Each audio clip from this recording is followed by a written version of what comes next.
जय भोलेनाथ। भोलेनाथ की कृपा आप सभी पर सदा बनी रहे। सावन का महीना चल रहा है और सावन का महीना भोलेनाथ को अति प्रिय है। आज की इस वीडियो में हम आपके लिए एक ऐसी ही कहानी लेकर आए हैं जो एक सच्चे भक्त की है, जिसमें भक्त के लिए महाकाल ने भस्म कर दिया था काल को। यदि आप भी हमारी इस कहानी को सुन रहे हैं तो आपको बता दें कि हमारी इस कहानी को अंत तक जरूर सुनिएगा।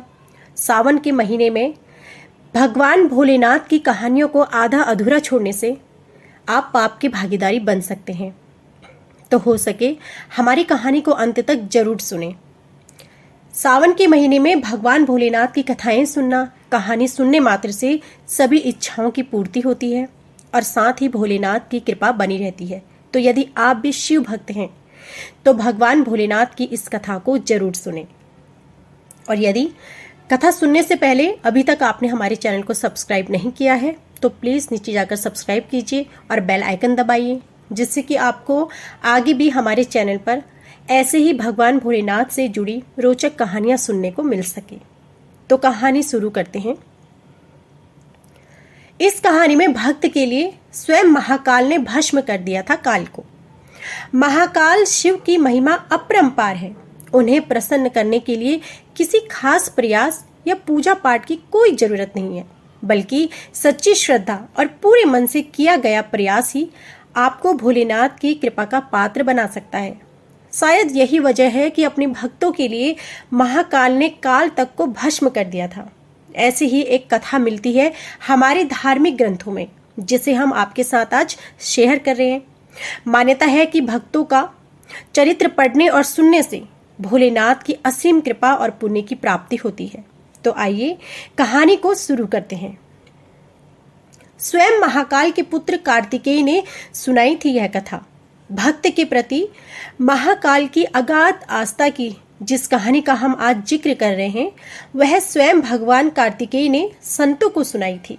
इसके अनुसार राजा श्वेत केतु, जो कि भोलेनाथ के परम भक्त थे, उन्होंने काल को भी जीत लिया था।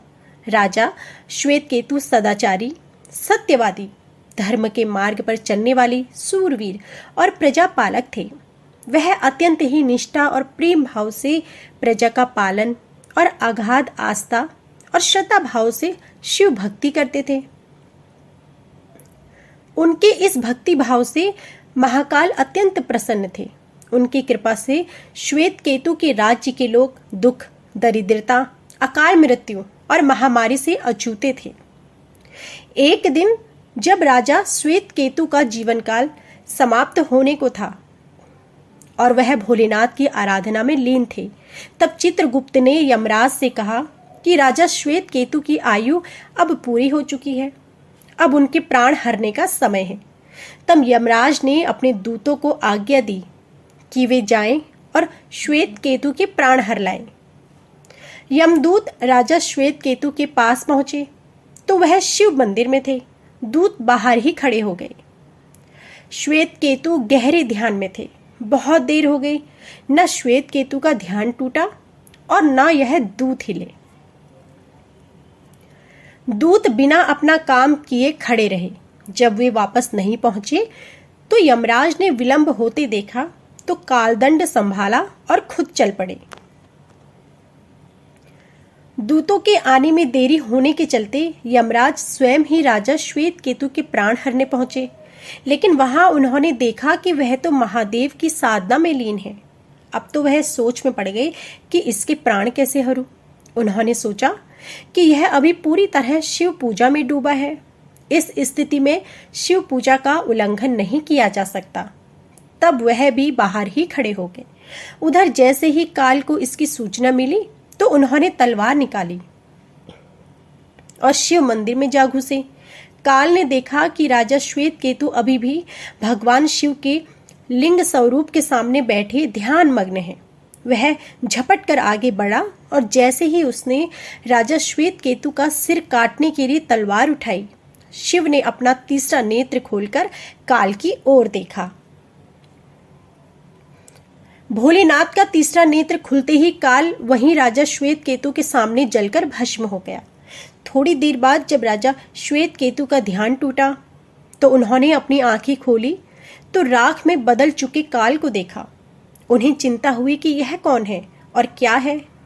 श्वेत केतु ने भगवान शिव से पूछा, हे भोलेनाथ, ये किसकी राख है? इसे किसने और क्यों जलाया? तब भोलेनाथ ने बताया कि यह काल था जो कि तुम्हारे प्राण हरने आया था। राजा श्वेत केतु ने कहा कि हे महाकाल, यह तो आपकी ही आज्ञा से तीनों लोक में विचरता है, लोक को नियंत्रण में रखता है और इसी के भय से तो लोग पुण्य कार्य करते हैं। आप इन्हें अतिशीघ्र जीवन दान दे दें। शिवजी की कृपा से काल जी उठा और उसने उठते ही श्वेत केतु को अपने गले से लगाकर बोला, राजा, तुम जैसा तो तीनों लोकों में कोई नहीं है। तुमने तो अजय काल को भी जीत लिया। जीवन दान पाकर काल और यमराज ने कहा कि ऐसे जातक जो शिवजी के परम भक्त हैं, सच्चे मन और पूरी श्रद्धा से महाकाल की पूजा में लीन रहते हैं, सिर पर जटा और गले में रुद्राक्ष पहनते हैं, विभूति का त्रिपुंड ललाट पर लगाते हैं और पंचाक्षर मंत्र का जाप करते हैं, उन्हें कभी भी अकाल मृत्यु का ग्रास नहीं बनना पड़ेगा। कथा के अनुसार इस आशीर्वाद के बाद श्वेत केतु ने लंबे समय तक राज किया और फिर महाकाल की कृपा पाकर उनमें ही विलीन हो गया। तो यह थी हमारी संपूर्ण कथा। उम्मीद करती हूँ कि आपको हमारी यह कथा पसंद आई होगी। यदि आप भी हमारी इस कथा को सुन रहे हैं तो इसे अंत तक जरूर सुनिएगा। श्रावण के महीने में शिव भगवान की कथा को आधा अधूरा नहीं सुनना चाहिए। इससे आप पाप के भागीदारी भी बन सकते हैं। यदि आप सच्चे शिव भक्त हैं तो कहानी को जरूर सुनिए। कहानी पसंद आई हो तो कहानी को जरूर लाइक कीजिएगा। कमेंट बॉक्स में जय भोलेनाथ जरूर लिखिएगा। जय भोलेनाथ।